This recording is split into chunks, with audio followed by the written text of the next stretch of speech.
Alguma vez você já pensou no que seria capaz de fazer para escapar de um destino que te empurraram goela abaixo, como se fosse a única estrada possível? Eu já.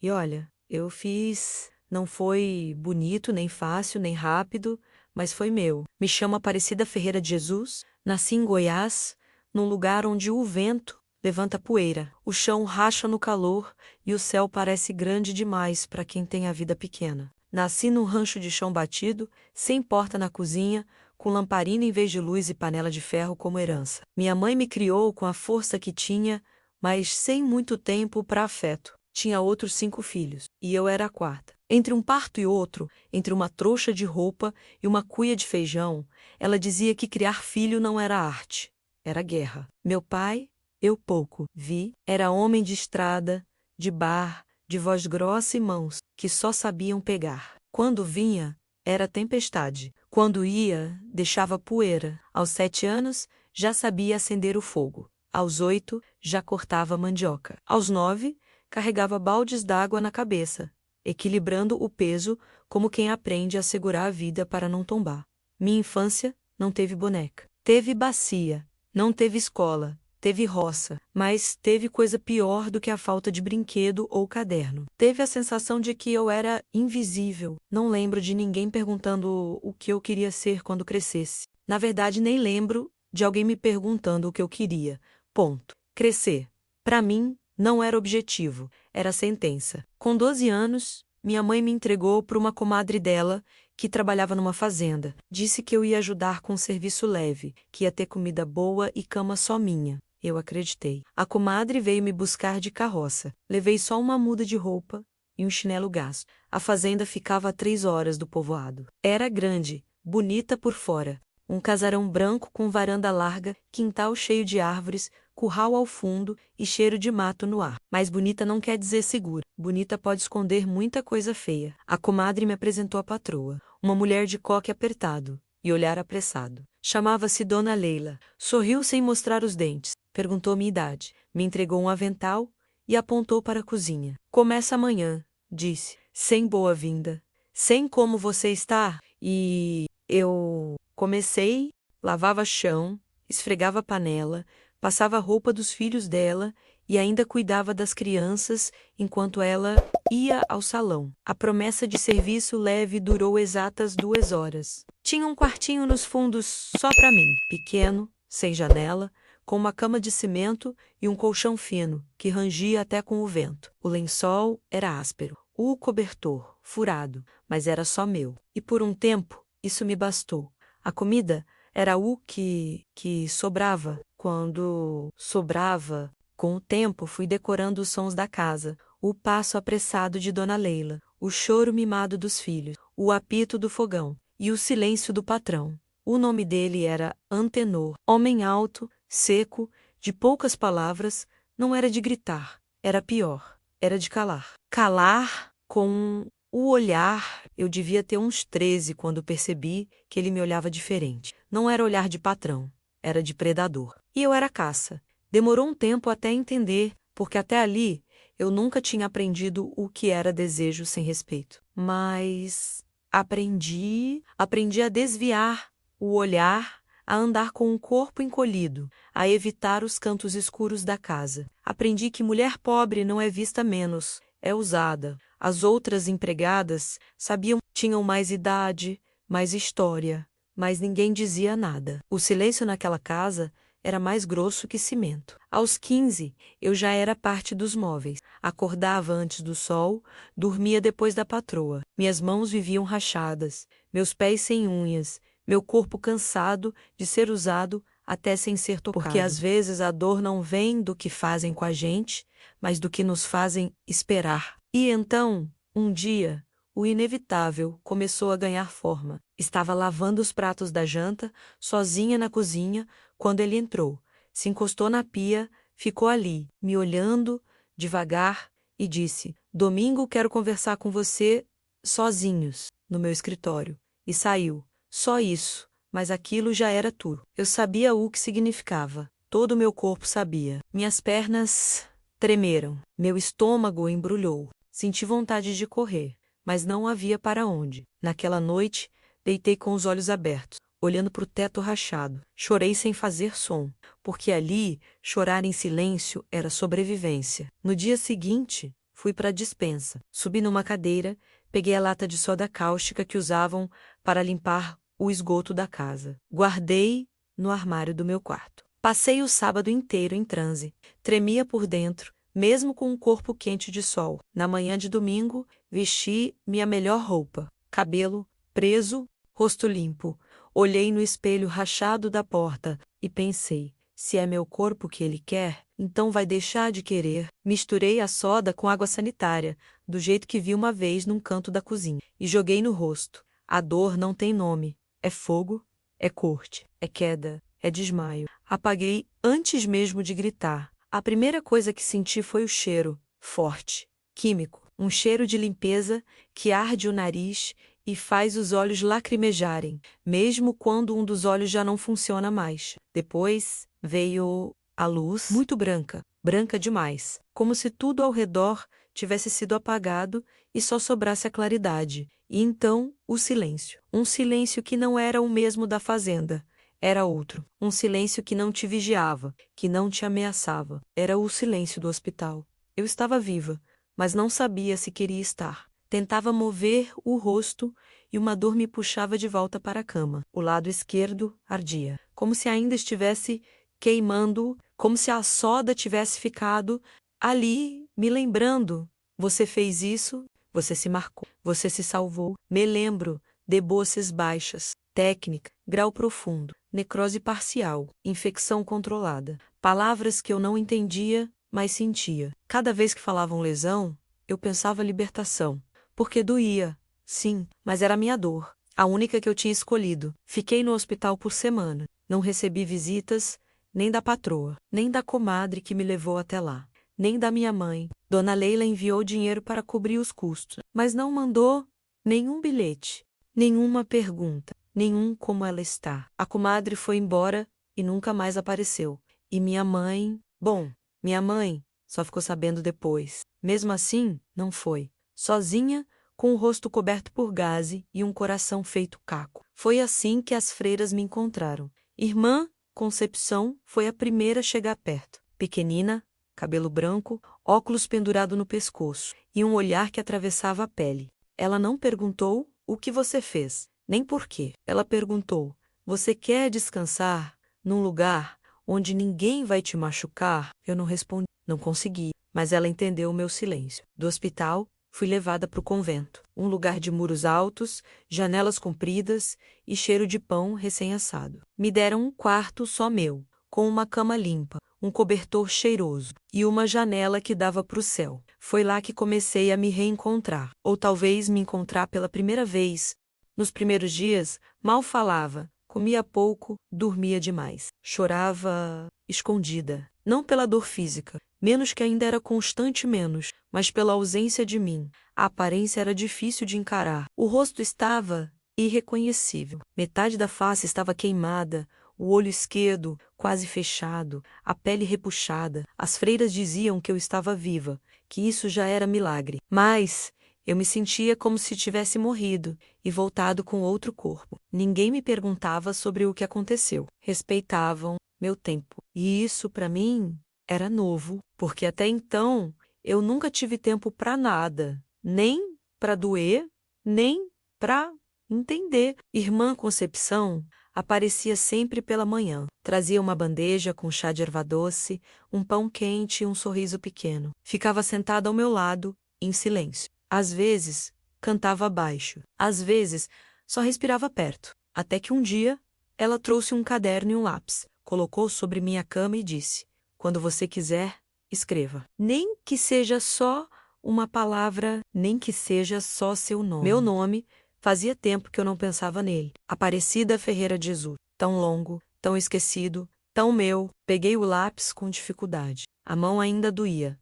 A ponta tremia. Mas escrevi. Aparre e dê a letra por letra, desenhando com cuidado como quem costura a própria pele. Chorei, não de dor, mas de existência. A partir daquele dia, tudo mudou. Comecei a escrever todo dia. No início, só palavras soltas. Dor, janela, liberdade, depois, frases curtas. Hoje, ouvi doeu menos. Um passarinho queria que minha mãe soubesse que eu estou viva. Irmã Conceição passava para ver. Às vezes lia. Às vezes, só acariciava minha cabeça. Ela nunca me corrigiu. Nunca me disse que a letra estava feia. Porque ali, o que importava não era a forma. Era o ato de escrever, de contar, de sair de mim e entrar no papel. Comecei a me interessar pelas palavras das outras, pelos livros que ficavam na sala comum, pelos versículos pendurados nas paredes. Lia devagar, ansoletrando, rasgando sílaba por sílaba, como quem abre portas fechadas há anos. Um dia, li "A verdade vos libertará". E aquela frase me derrubou, porque eu sabia que a minha verdade tinha me libertado. Mesmo que me deixasse ferida, as outras freiras começaram a conversar comigo. Me convidavam para ajudar na cozinha, para cortar a cenoura, para mexer a sopa, e eu fui indo, timidamente, recuperando o gesto, a confiança, a mim mesma. Voltei a sorrir pela primeira vez, um sorriso torto, mas certo dia, uma das meninas mais novas do convento pediu ajuda para escrever uma carta. Disse que queria mandar para o irmão, mas não sabia como começar. Eu sentei com ela, expliquei, palavra por palavra. E quando terminamos, ela me olhou e disse: "Você devia ensinar isso para mais gente." Eu ri. Ensinar o quê? A escrever o que sente. Fiquei com aquilo na cabeça. No dia seguinte, pedi à irmã Conceição mais cadernos e comecei a montar minhas próprias cartilhas, simples, com letra grande, com frases curtas, mas com afeto. E foi assim, sem que eu percebesse, que nasceu a professora. A primeira vez que me chamaram de professora, eu ri, não por deboche, por susto mesmo. Foi a cozinheira do convento, Dona Mercedes, mulher forte, de mãos calejadas e olhar afiado. Certa manhã entrou na sala comum, viu o grupo reunido em volta do quadro que eu improvisara com papel pardo e disse: "Olha lá a professora Aparecida." Todo mundo riu. Eu também. Mas, por dentro, eu tremi. Professora, eu que só tinha aprendido a escrever o nome meses atrás. Eu, com a cara marcada, com a história que ninguém queria ouvir, mas era verdade. Eu estava ensinando. Primeiro vieram as ajudantes da cozinha, depois as lavadeiras da paróquia, depois as senhoras da comunidade vizinha que vinham buscar roupas doadas, gente simples. Como eu, gente que nunca tinha pisado numa sala de aula, que achava que aprender era coisa de outro mundo. Gente que só precisava de um convite. Eu fazia tudo com o que tinha: papelão, giz de cera, folhas reaproveitadas. Recortava sílabas de jornais, colava em cartazes. Escrevia frases no chão. Com carvão, transformava a receita de bolo em exercício de leitura.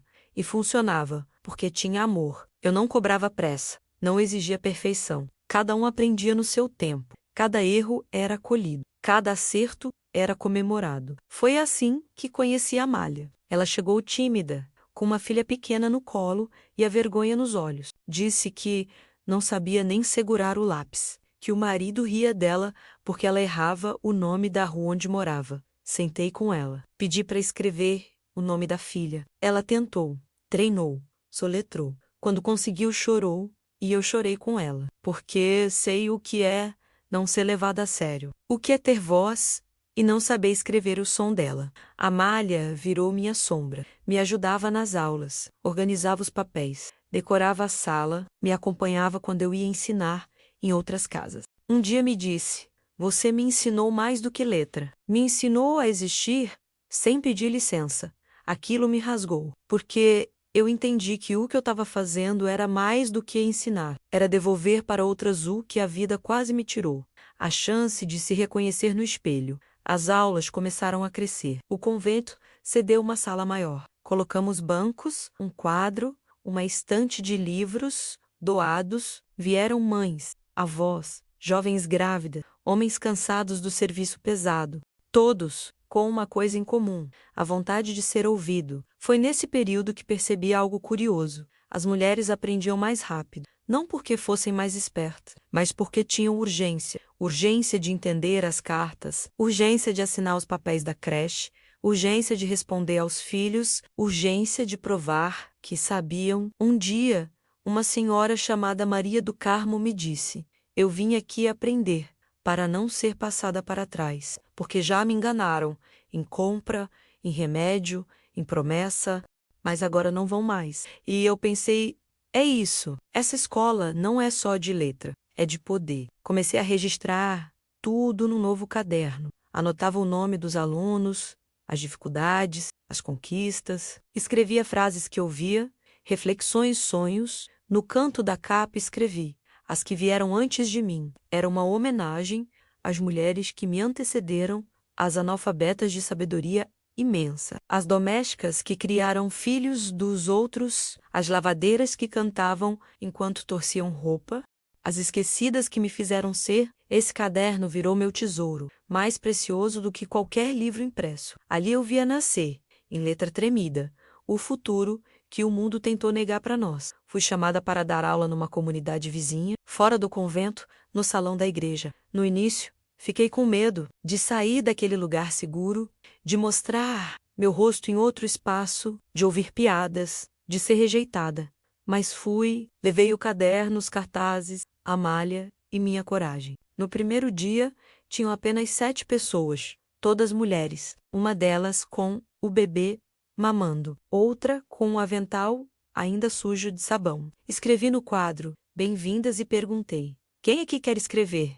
O próprio nome com orgulho. Todas levantaram a mão. E assim começou minha missão fora dos muros do convento. Não demorou para a sala encher. Vieram mulheres de outras vidas, de bicicleta, a pé, de carona em caminhão. E eu continuei ensinando, com paciência, com afeto, com verdade. Um dia, no fim de uma aula, uma aluna me puxou de canto. Chorava, tremia. Disse que o marido havia rasgado o caderno dela. Que gritou que mulher que sabe ler vira mulher que não obedece. Eu segurei a mão dela e disse: ele está certo. Mulher que aprende a ler nunca mais obedece no automático. Ela escolhe o que vale a pena seguir. E ela sorriu. Aquele sorriso que só quem entendeu a própria força consegue dar. Voltei para casa pensando: isso é revolução. Pequena, diária, silenciosa, mas quando me dei conta, já ensinava em 3 comunidades diferentes. Às vezes caminhava horas por estradas de terra batida, só para chegar numa sala com 5 mulheres e uma lamparina acesa. Às vezes dava aula embaixo de um pé de manga, com papel pregado no tronco e criança correndo no pé da lousa. E mesmo assim, valia cada passo. As palavras tinham me dado asas, e com elas voei para dentro de vidas que, como a minha, quase foram cortadas no caule. A malha continuava comigo. Organizava os materiais, fazia listas de chamada, cuidava das crianças das alunas quando não havia com quem deixar. Dizia que a minha missão era ensinar, e a dela era garantir que eu pudesse. Você planta, eu rego. Ela brincava. E o que vamos colher? Eu perguntava. Gente viva. E era isso, gente viva. Porque viver é mais do que respirar. É saber o próprio nome. É ler um rótulo de remédio. É escrever uma carta para o filho na prisão. Numa tarde de quarta-feira, recebi uma visita inesperada. Estávamos em aula, lendo um trecho de jornal velho, quando um homem apareceu na porta. Cabelo liso, camisa clara, bloco de anotações na mão. Olhou para dentro, pediu licença. Ficou ali em silêncio observando. Durante mais de 1 hora, ele não disse uma palavra. Apenas anotava, acompanhava os exercícios, olhava as alunas com atenção, de quem não veio só por protocolo. No fim da aula, se apresentou: meu nome é Carlos, trabalho na Secretaria de Educação.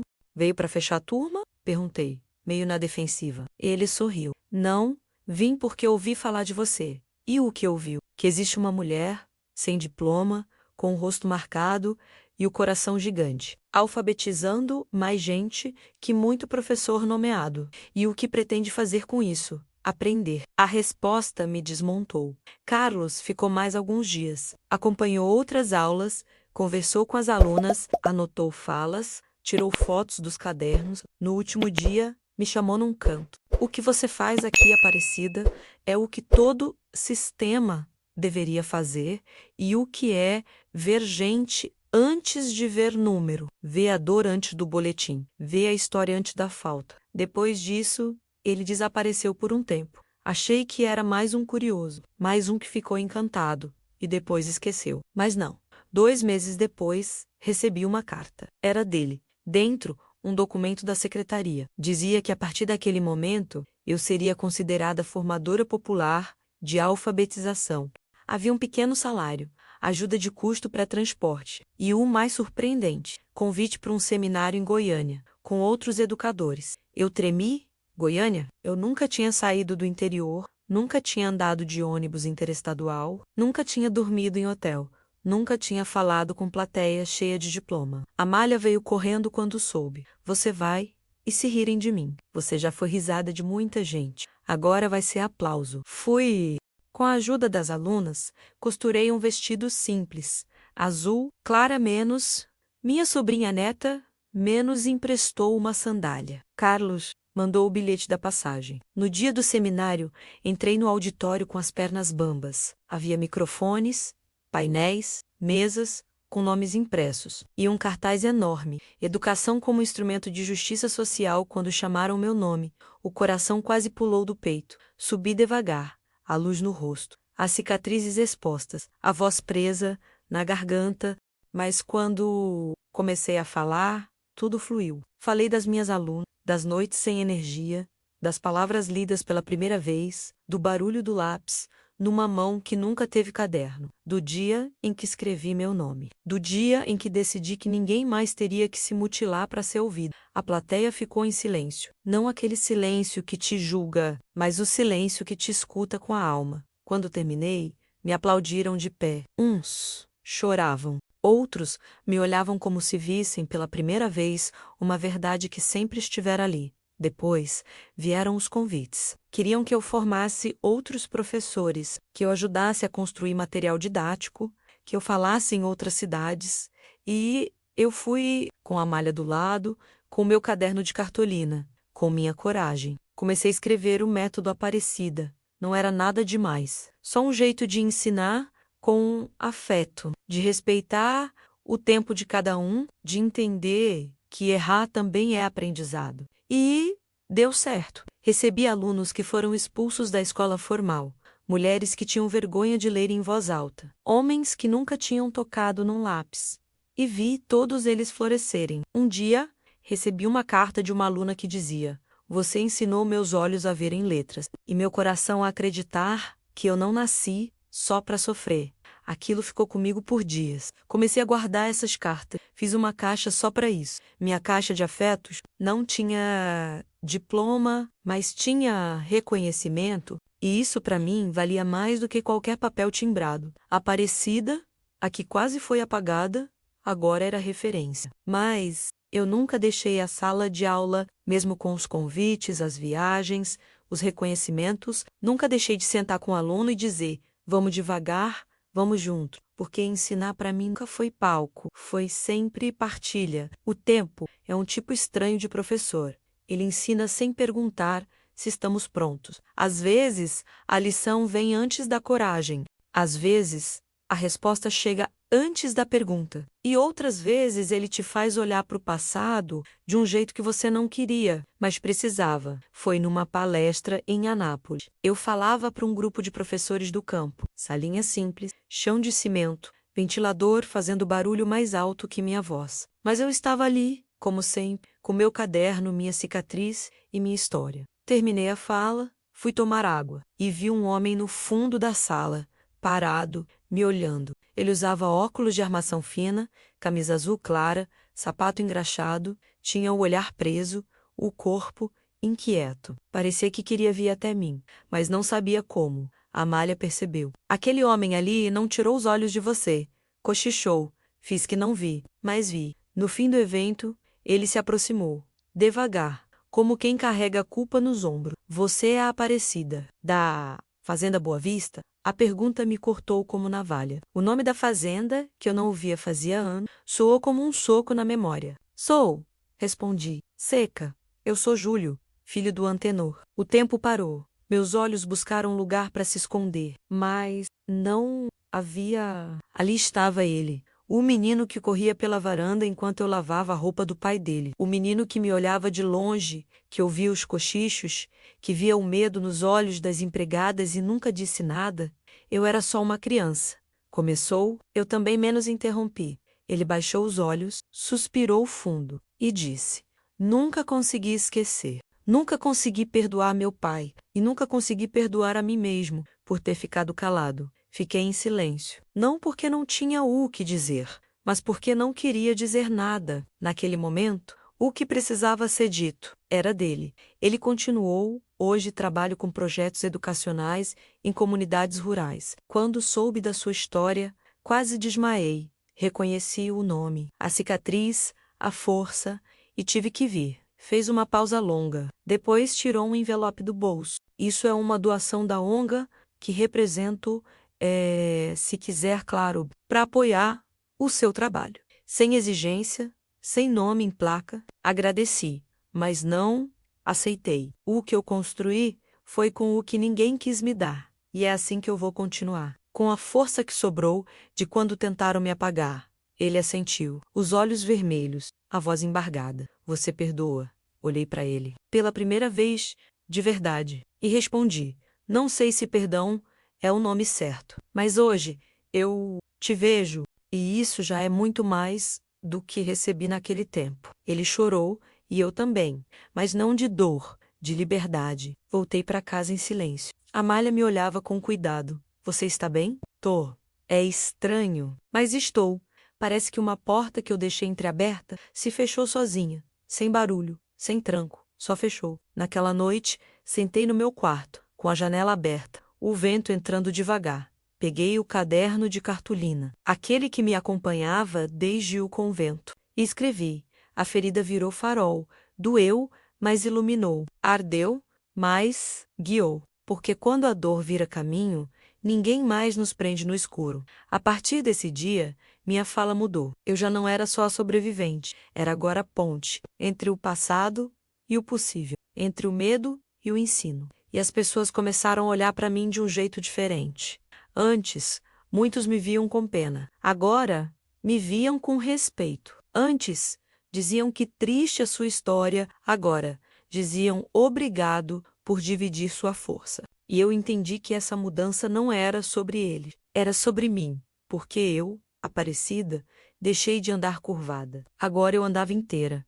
Mesmo que faltasse um pedaço, mesmo que o espelho ainda me assustasse de vez em quando. Comecei a escrever pequenos textos sobre minha trajetória, reflexões, memórias, fragmentos. Amália dizia que eu precisava publicar. Seu livro pode salvar mais do que suas aulas. Mas quem vai querer ler a história de uma mulher que quase se matou? Justamente por isso. Porque você quase... E depois foi ela quem falou com Clara. Minha Sabrina Renata, que estudava letras, se empolgou na hora. Vamos montar juntas, tia. Eu cuido da parte chata. Você cuida das palavras. E assim nasceu o meu livro. Escrevi meu nome com fogo. Foram 100 cópias.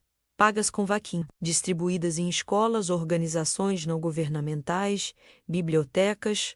Não fiz para vender, fiz para contar. E o mais bonito foi ver minhas alunas lendo. Ver aquela senhora de 70 anos segurando o livro com as mãos trêmulas, dizendo, eu também estou aqui dentro. Essa história é minha também, porque era mesmo, era de todas nós. Dizem que tudo na vida tem seu tempo. Tempo de plantar, tempo de crescer, tempo de colher. Eu nunca entendi muito bem essa ordem. Na minha vida, às vezes colhi sem ter plantado, às vezes plantei sem saber e às vezes só sobrevivi ao tempo, esperando ele passar. Mas ali, naquele período da minha vida, eu comecei a perceber que a colheita tinha chegado. E era bonita. A semente que joguei com as mãos sujas de carvão e as palavras tortas, nas salas improvisadas com cheiro de sopa e sabão, estavam brotando, em vozes que ensinavam, em mãos que escreviam, em olhares que não abaixavam mais. Fui convidada para visitar uma escola rural que usava meu método. Cheguei de manhã cedo, estrada de terra, pneus afundando na lama fina da madrugada. O carro parou em frente a uma construção simples, mas viva, paredes com desenhos coloridos, cartazes nas janelas e uma faixa escrita à mão. Bem-vinda, professora Aparecida. Quando entrei, ouvi gritos. É ela, é a mulher do livro, a moça que virou professora sem escola. Vieram me abraçar. Crianças, adolescentes, senhoras. Uma professora me puxou com delicadeza. Chamava-se Rita. Disse que foi alfabetizada aos 35 anos num dos meus núcleos, que leu meu livro escondida no banheiro de casa, com medo do marido achar que ela estava inventando ideia. Foi sua história que me ensinou que a minha também valia a pena ser contada. Menos disse, com lágrimas nos olhos, me levou até uma sala. Na parede, um quadro enorme com minha foto. A do livro, onde estou com os olhos fechados e a cicatriz exposta. Abaixo uma frase. A dor me escreveu, mas fui eu quem pegou a caneta de volta. Sentei com os alunos, falei pouco, ouvi muito. Cada história era uma continuação da minha. Uma moça chamada Tainá disse que decidiu não largar a escola quando leu minha biografia. Um senhor chamado Raimundo contou que aprendeu a assinar o nome porque queria votar com consciência. Uma menina de 12 anos me deu um desenho. Era eu, segurando uma lousa, com a palavra liberdade escrita em letras coloridas. Voltei para casa com o coração em festa. Clara me esperava com café e bolo de milho. E aí, tia, como foi? Foi como ver um jardim florido que eu nem lembrava que tinha semeado. Ela sorriu. Depois me mostrou algo no celular. Um vídeo, gravado por uma professora de Palmas. Ela usava meu método com mães indígenas, numa aldeia isolada. No vídeo, as mulheres aprendiam a escrever palavras em português e na própria língua, cantavam juntas uma música de boas-vindas. Ao fundo, um cartaz. Aprender é resistir. Me emocionei, nunca imaginei que aquilo que nasceu da minha dor pudesse atravessar tantos lugares, tantas bocas, tantos caminhos. E aí, entendi.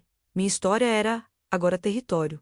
Não era mais só minha, era um chão coletivo, onde outras caminhavam com os pés firmes. Comecei a receber cartas de professoras jovens, algumas ainda na faculdade, outras iniciando suas turmas. Todas diziam a mesma coisa. Li sua história e decidi continuar o que você começou. Uma delas, Lorena, escreveu: "Você abriu a porta. Eu entrei.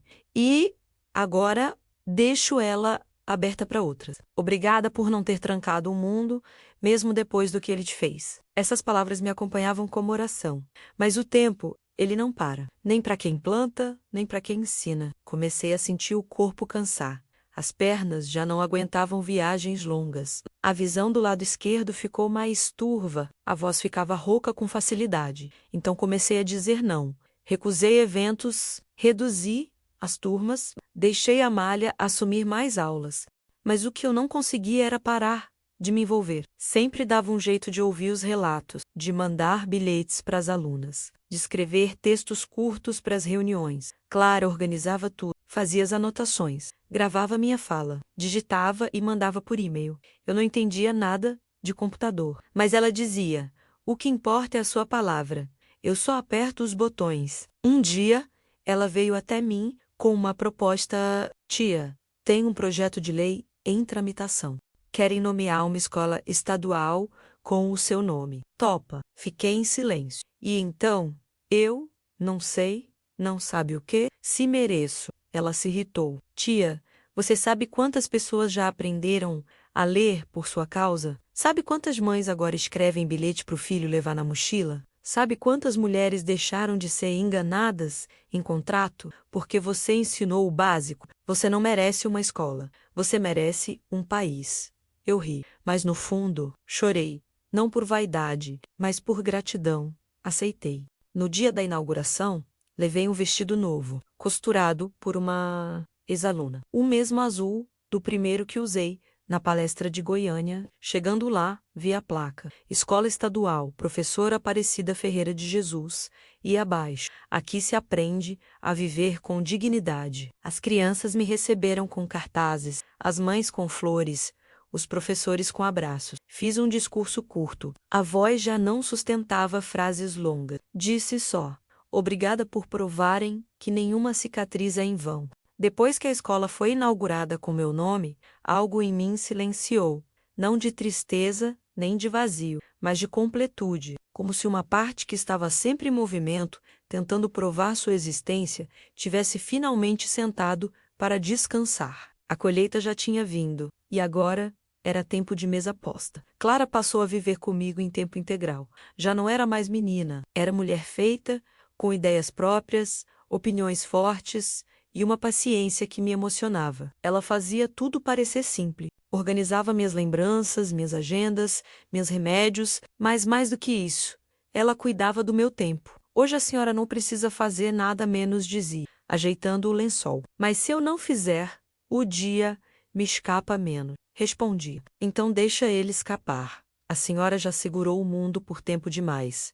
E eu ria, porque era verdade. Me acostumei a ficar mais em casa. A varanda virou minha sala de aula interior. O vento, meu companheiro. Os passarinhos, meus alunos. E a sombra da tarde, meu sinal de que o dia valeu a pena. Às vezes me sentava ali por horas. Olhava a rua. As crianças correndo, as mães chamando da janela, o som de um rádio distante tocando modas antigas, e pensava, vivi tanto, e mesmo assim, parece que foi tudo ontem. Clara montou um cantinho de leitura para mim, poltrona macia, almofada bordada com meu nome, estante com livros doados. Ali eu lia cartas antigas, textos que escreve, trechos sublinhados, bilhetes guardados com cheiro de tempo. Um dia, achei uma folha solta, com uma frase minha que nem lembrava ter escrito. Nem toda mulher que cala está em paz. Às vezes, o silêncio é só o fôlego antes do grito. Li aquilo umas 10 vezes. Depois,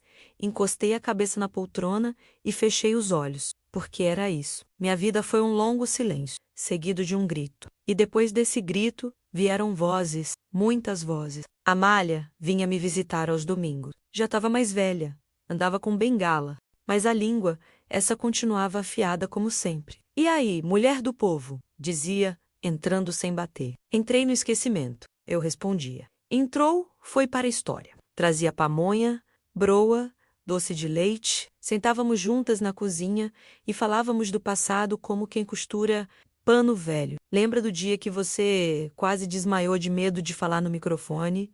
Ela perguntava. Lembro. E você? Lembra que disse que ia fugir comigo se ninguém batesse palma? Ríamos. Ríamos muito. Era um riso maduro, desse que vem depois da tempestade. Riso que sabe o valor da calma. As notícias continuavam chegando, escolas aplicando o método, jovens se formando inspirados por mim, projetos de alfabetização levando meu nome. Mas eu já não via tudo. Clara me contava, e eu acreditava. O corpo já não me acompanhava. As mãos, antes firmes no giz, agora tremiam para segurar a xícara. A vista, um borrado bonito do mundo. O ouvido, só prestava atenção no que o coração queria escutar.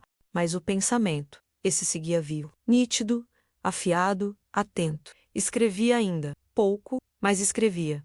Pequenos bilhetes, frases soltas, pensamentos antes de dormir. Clara dizia que ia juntar tudo num segundo livro. Vai se chamar Silêncios da Professora, disse um dia. Bonito, mas pode esperar um pouco. Ainda estou viva demais. Ela riu. Eu também. Comecei a sonhar mais com minha infância, com minha mãe, com a fazenda, com o rosto que eu tinha antes. No sonho, às vezes, eu era menina de novo, correndo descalça no barro, sem saber do mundo. Sem saber de mim, acordava com saudade de algo que nunca tive, da infância que me foi arrancada, do abraço que minha mãe não deu, do colo que não existiu. Mas não havia mágoa, só saudade. E saudade não fere, só lembra. Fiz as pazes com o espelho. Já não me assustava. Agora, ele me devolvia a mulher inteira. Não pela beleza, mas pela história. Clara colou no espelho uma frase minha. A dor não é minha identidade. É meu idioma. E toda vez que me olhava, eu lia e me reconhecia. Teve um dia que ela me perguntou, tia, você sente que sua missão terminou? Fiquei calada por alguns segundos. Depois respondi, missão não termina. Ela muda de roupa. Agora, quem veste meu uniforme são vocês. Ela sorriu, me abraçou devagar, a cabeça dela no meu ombro, e o mundo ali, cabendo num gesto. Um dia, Clara entrou em casa com um brilho estranho nos olhos. Tia, adivinha? Se for para mim andar de ônibus de novo, já vou dizendo que minha coluna não aguenta. Ela riu. É coisa boa. Vão dar o seu nome a uma rua. Fiquei muda. Uma rua? Isso, lá no bairro Novo, onde estão construindo a nova escola comunitária. A prefeitura aprovou. Vai ser Rua Professora Aparecida Ferreira de Jesus. Me sentei devagar. Rua é muito. É muito pouco perto do que você representa, tia. mas é muito simbólico. Fiquei com aquilo martelando por dia. Uma rua com meu nome, gente passando por cima da placa, criança aprendendo a andar de bicicleta ali, vizinha colocando tapete no muro para secar. Você acha que eu mereço? Perguntei a Amália, quando veio me visitar. Você merece nome de rua, de praça, de escola e de planeta. Mulher, eu ri, sem graça. Mas me dá um medo de virarem só nome, sabe? Que esqueçam a história, que virem Aparecida sem saber que a Aparecida sangrou para ter o direito de ensinar. Ela me olhou com a serenidade que só a idade dá. Quem precisa saber, não esquece. Quem tem marca viva, sente na pele quando o nome é de verdade.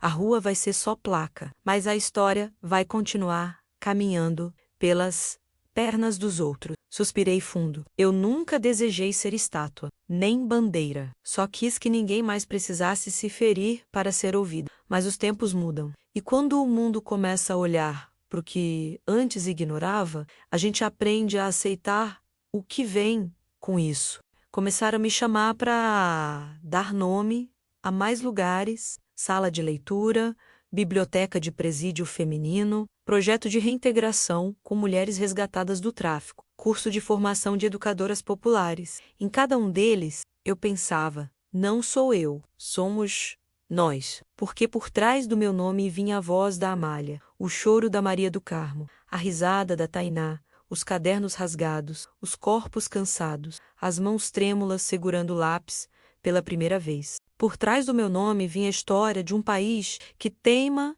em esquecer suas mulheres e que, às vezes, por milagre ou luta, decide lembrar de uma... Clara passou a me acompanhar nesses eventos. Ela era meus olhos, meus ouvidos, minhas pernas, falava por mim quando a voz falhava, ajudava com os autógrafos, gravava os encontros, me protegia do excesso. A senhora é patrimônio, dizia, patrimônio cansado, mas por dentro, eu sabia, estava vivendo algo que vai além do tempo. Me chamaram para assistir à inauguração de uma sala de alfabetização numa penitenciária feminina. Fui. A sala era simples, grades nas janelas, mesas encostadas na parede, lousa improvisada com tinta branca numa porta. Mas o que havia ali era o que eu mais entendia: vontade. As detentas entraram devagar. Algumas me conheciam, outras não. Uma delas, chamada Simone, me entregou um papel com uma frase. Aprendi a escrever no cárcere, mas agora sei que minha mente nunca mais será prisioneira. Chorei, não de tristeza, mas de justiça. Aquela sala, aquela escrita, aquele gesto. Era tudo que eu tinha sonhado. E ninguém podia tirar isso de mim. Na volta para casa, no ônibus, olhei pela janela. O sol se punha devagar, tingindo o céu de laranja e azul. Clara dormia encostada no meu ombro. E eu ali, sentindo o mundo girar devagar, pensei em tudo. Na criança que carregava balde na cabeça, na menina que viu o olhar do patrão e soube o que viria, na moça que jogou soda no rosto, na mulher que renasceu entre freiras, na professora que nasceu sem diploma, e entendi, com a certeza mansa da idade, meu nome virou rua, mas meu caminho é gente. Ultimamente tenho sentido uma vontade estranha de escrever para alguém que ainda não conheço. Talvez para uma menina que vai nascer daqui a 10, 20 anos. Ou para uma professora que ainda nem aprendeu a escrever seu nome. Ou talvez para mim mesma, quando o tempo fizer questão de apagar minhas lembranças. Então peguei meu caderno azul, o mesmo que Clara me deu, e comecei a escrever essa carta, sem destino, sem prazo, mas com toda a alma. Querida, não sei quem é você, não sei onde mora, nem que rosto tem, mas sei que de alguma forma vai cruzar com a minha história. Talvez escute alguém falar de uma professora com o rosto marcado, talvez veja uma foto minha numa parede de escola, talvez leia uma frase minha numa rede social, ou talvez sinta, sem saber por quê, que já caminhou por onde eu pisei. Escrevo para te dizer que eu não sou um símbolo, sou só carne que resistiu, sou só história que não foi enterrada. Meu rosto tem marca, e não por vaidade, minhas mãos são tortas, e não por fraqueza, minha voz falha menos, e não por medo. Mas nada disso me impediu de ensinar, de seguir, de gritar em silêncio. Você vai viver num tempo diferente do meu, mais rápido, mais barulhento, mais cheio de telas. Talvez não precise caminhar 3 horas para estudar. Talvez tenha livros Internet, direito, garantido, mas talvez ainda encontre os mesmos muros invisíveis que eu encontrei, os mesmos olhares que tentam te calar, as mesmas mãos que te dizem: não se atreva. Então, quando isso acontecer, espero que lembre de mim, não para se encher de tristeza, mas para lembrar que é possível atravessar, mesmo doendo, mesmo caindo, mesmo sangrando. Se um dia te perguntarem por que você insiste, diga que é porque alguém um dia te mostrou que insistir é um jeito de amar a si mesma. Diga que uma mulher de Goiás, com uma cicatriz no rosto, ensinou gerações sem precisar de lousa nova, sem aprovação oficial, sem aplauso de palco. Diga que escrever é um ato de coragem e que você é corajosa. E se um dia você sentir que está sozinha, lembre, eu estive aqui antes de você, abrindo veredas, limpando trilhas, plantando palavras no chão duro da indiferença. E essas palavras agora florescem onde você pisa. Cuide delas, compartilhe, corrija com afeto, ensine com verdade e, acima de tudo, nunca aceite ser reduzida, nem a um erro, nem a um número, nem a uma cicatriz. Você é mais, você é inteira. Com amor e esperança. Aparecida Ferreira de Jesus, professora do impossível. Fechei o caderno devagar, respirei fundo e senti algo leve dentro de mim, como se uma parte do que eu era tivesse encontrado lugar no futuro. Mostrei a carta para Clara. Ela chorou em silêncio. Tia, isso precisa chegar em muita gente. Vai chegar. O que é verdadeiro encontra caminho. Começamos a planejar a publicação do segundo livro. Título: Carta para quem virá Clara. Cuidaria de tudo. Eu só escreveria. Mas eu sabia que, mais do que livro, aquilo era herança. Era abraço em quem ainda nem nasceu. Era mão estendida para quem virá com os mesmos medos, os mesmos sonhos, a mesma coragem. E eu queria estar viva em cada uma. Amanhã nasceu devagar. A luz entrou pela janela, como quem pede licença. Clara colocou minha cadeira perto da varanda. O café veio com canela-pão, o pão com manteiga, e o silêncio com paz. Tenho passado cada vez mais tempo olhando o céu. Ele muda todo dia, mas nunca deixa de ser céu. É assim que me sinto. Mudei tanto, mas continuo sendo, não tenho mais a pressa de antes, nem o medo, nem a culpa. Agora, o que tenho é tempo, tempo de rever, de respirar fundo, de agradecer. Outro dia, Clara me perguntou: Tia, a senhora tem medo de morrer? Pensei um pouco antes de responder.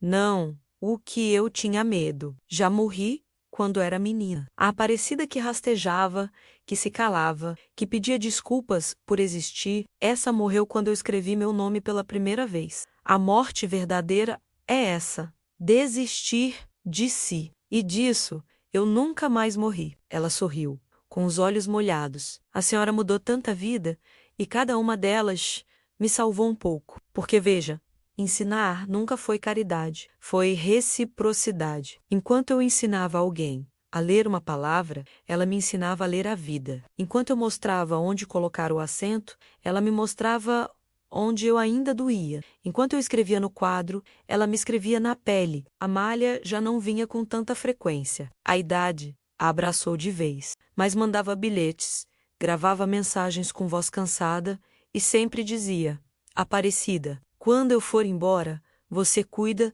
da nossa história por mim. E eu cuido com cada página, cada conversa, cada olhar que entende que cicatriz também é mapa. A escola com meu nome agora tem 3 unidades, 2 em Goiás, uma em Brasília. As diretoras me mandam fotos das turmas, vídeos das formaturas, cartinhas de alunos. Um menino de 8 anos escreveu: Professora Aparecida, eu quero ser igual você, mas sem a parte da dor, só com a parte de ensinar. Li e chorei, porque era isso. Que venham novas Aparecidas, mas que elas não precisem do sofrimento para florescer, que elas não precisem queimar a pele para acender sua voz, que aprendam pelo amor, não pela sobrevivência. Um dia, pedi a Clara que gravasse minha voz. Pra quê, tia? Para quando eu não estiver mais, para que alguém possa ouvir e saber que essa voz resistiu. Gravamos, falei alguns trechos do meu primeiro livro, algumas cartas das alunas,